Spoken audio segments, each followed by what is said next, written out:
كلنا بنتفرج على فيديوهات تطوير الذات، بنتفرج على فيديوهات ازاي ننجح.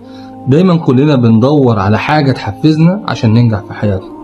بس النهاردة اللي انا عايز اقوله لك، مفيش حد في الدنيا دي مش عايز ينجح، مفيش حد في الدنيا دي مش عايز يطور من نفسه ويطور من ذاته. كلنا بندور على النجاح. بس النهاردة قبل ما اقول لك انت عايز تنجح في ايه، النهاردة انا جاي اسألك على سؤال واحد. والسؤال هو: انت بتصلي؟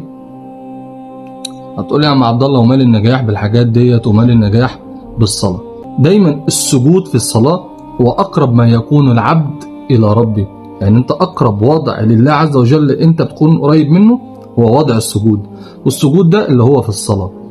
النهاردة في آية بتقول لك: وما التوفيق إلا بالله. انت النهاردة عايز تنجح، يبقى معاك فلوس كتير، هدفك ان انت تعمل مشروع يكسر الدنيا وكله يبقى مليان نجاح.